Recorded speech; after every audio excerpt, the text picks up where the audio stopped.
Akira Toriyama, one of the best manga to ever do it. You know, I've been wanting to make this video for a while, but I just never really knew how to approach it. I didn't want to make the video depressing, and I still wanted it to be fun. So I thought, why not just make a drawing for him and go down memory lane with how the Dragon Ball franchise affected me as a person. So, you know, most people could tell you when the first time they watched Dragon Ball was, whether they watched it with a cousin, or they watched it on Toonami, or if you're on the younger side, you might have even watched Kai. But if you were to ask me my first time, if I'm going to be honest, I can't remember. Why? It's because Dragon Ball has just been a staple in my life since I was a baby. My siblings are a whole generation older than me. Like, I'm a whole 10 years younger than the second youngest sibling in my family. So while I was still doing number 2s in my diaper, puking and being a sticky baby, my older siblings were already watching Goku and Vegeta have at it. So by the time I was like 4 and got that consciousness DLC, I was watching Dragon Ball with them. You know, kids in the playground, their first superhero that they'd play pretend for are like what? Spider-Man, Superman, Batman, all these different characters. I didn't want to be none of that. I wanted to be Goku. Goku was my first superhero. And talking about superheroes, I remember my first time I went to the library. My mom took me to like the comic section, and I noticed it wasn't just comics, it was manga, but at the time I didn't know what it was. And I saw that there was a comic, quote unquote, of Dragon Ball Z, and from then on it was over, bro. I was bringing those everywhere. At school, like during silent reading time, I didn't have a book, I didn't have Percy Jackson, I had my Dragon Ball manga. And there was times where I'd get in trouble because they said I couldn't read a comic book. And I'd get so mad, bro. Like, dog, Gohan's about to mess up a bunch of Cell Juniors. Come back to me after that's done. So from the manga to watching the TV show, I was just surrounding myself with Akira Toriyama's world, this Dragon Ball series. And what better way to immerse yourself into the Dragon Ball series than to put yourself in the Z Fighter shoes with the Dragon Ball games. So while people were playing their Marios, their Call of Duties, I was playing Dragon Ball Budokai 1 on the PS2, bro. When I tell you that the rubber on the joystick of my PS2 controller was falling off, bro, that first mission where Raditz is holding you from the back, pause, and you have to try to get into the beam thing for Piccolo to murk both you and Goku. Oh my god, that was a nightmare for me at like 6 years old. I couldn't do it. I was crying out of frustration because I couldn't pass this level. Was I ass at video games? Was I also 6 years old? Yes to both of those. But that was me playing my siblings' video games. I didn't have a console for myself, and I was just begging my dad, can I please get a game console? Can I please get a game console? And one Christmas, when I was like 10, to my surprise, I got an Xbox 360 with a single copy of Dragon Ball Z Bird Sleep.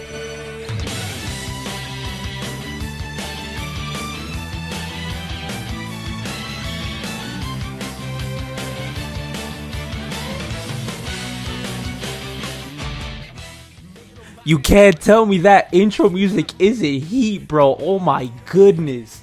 Call me biased, but I think this is one of my favorite games in the Dragon Ball series as a whole. This game was so special to me because it wasn't my older brother's games, it was my first game. I think I literally passed the campaign about 3 different times, and a few of those times was because I was confused. If you played this game, you know that it ends off super weirdly. It like ends abruptly. Well, I don't know if I was like 9 or 10, but I just couldn't comprehend. I was like, what? Where's the rest of it? I know there's more. Why does it end at the Android saga, I think?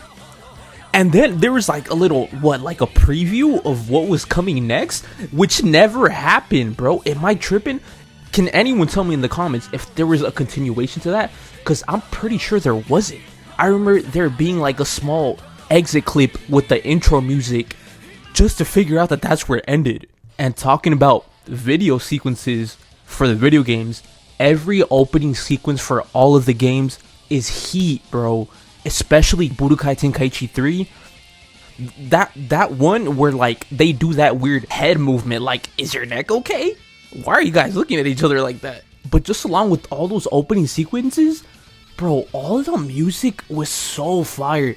The OST for these games, bro, are you kidding me? Like, if I could frame OST, that would be right up on my wall right there, bro. Are you kidding me? That thing is beautiful. But not every memory I had with the Dragon Ball Z games was good.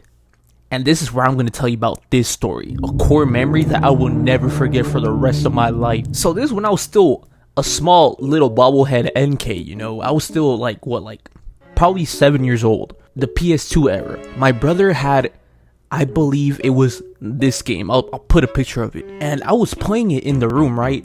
And during that time, my sister's husband brought his family in. And I don't know if it was his cousin, but this dude is like, I'm like 7 years old. This guy's like, what, 14, 13? He's older than me. He walks into the room, and I'm struggling with the game, as any little doodle brain kid is with any game, because I was struggling. I was trying to unlock characters, and I couldn't do it. I didn't just want to play as base level characters. I think you actually had to unlock the Super Saiyan. So, you know, being a small kid, asking the older person for help, I go up to this kid who I don't really know, but you know, when you're a kid, it's just easy to talk to anyone. So I go up to him and I'm like, hey, you like Dragon Ball Z, right? And he's like, yeah. And I ask him, do you want to play this game with me? And he said, yeah, sure. I go up to him and I ask him if he could help me unlock some characters because I didn't know how to. And he gets on the PlayStation, you know, he starts playing the game. He unlocks a few characters. I think it was Super Saiyan Trunks and Majin Buu, I think. And when I tell you, this man was devious, bro. He was planning on my downfall since day one. Memory cards were still a thing. He had put his memory card in the slot. I didn't even notice. And also, what is that? Did people like just carry memory cards in their pocket? Because this kid just had it with him. But he puts the memory card in. He starts playing the game. He unlocks a few characters. And I start getting all happy, bro. I start jumping. I'm like, oh yeah, I'm about to play a Super Saiyan Trunks. He goes to the main menu, exits out the game, he gives me the controller, and he takes away his memory card and walks away. I felt pain. I felt betrayed. And most of all, for the first time in my life, I felt rage. So you wanna know what I did? As this kid walks out, I wipe my tears, I get up off the floor, and I walk out too. And then I went crying to my mom, snitched on him, and nothing happened. So I went back into the room and cried some more. So yup, I lost. But guess what? I'm older now, boy. Let me catch you again. Okay, jokes aside, I just had so much fun with these games, and not just as a little kid either. I still vividly remember playing the first Xenoverse game. I also got it during Christmas. And I just remember staying up all night playing this game, eating leftovers, spending like an hour on the character select screen because I just loved the idea of making my own character in the Dragon Ball universe. Like, I think that music will like literally bring me to tears if I like listen to it like 10 years later. The nostalgia is just gonna hit me so hard. I just know it. And you know what? I know it's kind of forbidden, but I'll say it. I even liked Ultimate Tenkaichi. I know it's a shitty game, but like I said, I love character customization, so that's mainly what I used it for. I was just making characters that I could draw. But you know, it wasn't always back-to-back DBZ all the time. There was a little moment in time around middle school-ish where it was just dry. I had finished discovering Dragon Ball. I had played all the game, like most of the games that had came out at the time. I didn't own all of them, but I played through proxy of friends or games that I owned or my cousins owned. So I'm pretty sure you guys know this, but Dragon Ball has a history of probably the most fakes ever. Super Saiyan 5, Super Saiyan fucking 1000, that weird beast Super Saiyan. I remember watching videos before Battle of Gods was a thing. I was watching videos of the supposed comeback of Dragon Ball Z, as I hope one of you guys remember this. There's these videos titled Dragon Ball Hoshi, and it was showing animation from the Dragon Ball Heroes stuff, but I didn't know any better. I didn't know it was a thing, so I thought it was for real, just to find out later on that it was fake and being bummed out. So when Battle of Gods was announced, the amount of hype me and my school friends felt was immeasurable. We were turning up, bro. And I didn't know it was in theaters either, so I was trying my best to bootleg this movie on the internet. And I just had to wait months for it to actually come out on DVD and watch it. But there was just something about this movie, the introduction of the Gods of Destruction, and that whole veil of power that we knew before. We deadass saw Super Saiyan 3 Goku get mollywopped. It just set like a whole ceiling of what Dragon Ball Z could become, and there was just a feeling that everyone had that the series would come back. And then, you know the story, Resurrection F comes out. That trailer had me so hyped. I remember watching videos on the wish that shouldn't have been granted. And then, you know, a little bit after, Dragon Ball Super gets announced. And Dragon Ball Super, I know some people aren't too fond of it, but me personally, I didn't care, bro. It was just unadulterated hype. I can't tell you how excited I was watching that episode, where at the end of this episode, we see future Trunks come out of the woodwork, bro, and then Goku Black too. Motherfuckers really thought this was Goten at some point, which I'm pretty sure was just the fandom wanting him to have some relevancy again, me included. And then later on with Tournament of Power, granted, it wasn't always good, but those last few episodes, watching them with my cousins in the living room, I remember specifically, there was an episode after Goku does Ultra Instinct for the first time on Jiren. He starts whooping his ass and he's about to take him out. This was like during a period where people knew that Frieza was still around in the tournament, but we didn't know where he was exactly. And that little black lightning thing comes back out from his back. So when that happened, I thought it was Frieza. And mind you, we're watching this in a family gathering in the living room, and I very loudly yell, "Nah, Frieza's a bitch, bro." And bro, the death stare my mom gave me, but at the time I didn't care, bro. I was so invested in this. And then the Dragon Ball Super Broly movie, oh my gosh. Where do I even start with? I don't even repeat movies like that. I watched this movie like 4 times in 3 different languages. It's just something about it. When you watch it in the theaters, it's just different. Like seeing this right here in theaters, this glorious bounce, I don't know what to tell you. You just had to be there. You just had to be there. My favorite anime is One Piece, but I'd be lying if I told you that One Piece has got me as hype as those last few episodes of the Tournament of Power had me.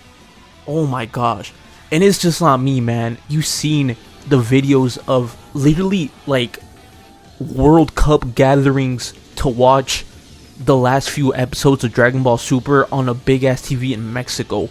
That was wild. And every time I see that video with people yelling for Goku and that crowd of people watching that giant screen, it just brings a smile to my face, because I know I wasn't the only one feeling as excited as I was watching those episodes of Dragon Ball Super. This show impacted so many people directly and indirectly. Some people go to the gym because they want to look like Goku or Vegeta or their favorite Dragon Ball character. It's bettered people's health, people's mentality to push through their boundaries. And to be honest, I wouldn't be drawing at all if it wasn't for him. My first drawing ever was Goku. I remember vividly watching my brother copy a drawing of Super Saiyan Goku on his journal, like for his binder. And I was still a kid. I was like 5. I didn't even know what drawing was, really. There was something so captivating about this image, about this character, that for some reason it just motivated me to try and do that same drawing that my brother was doing. And that just became a constant thing. I just kept drawing Dragon Ball characters. I tried making my own. If there is ever any time that I'm in a rut where I don't know what to draw, my comfort characters are always Luffy and Goku.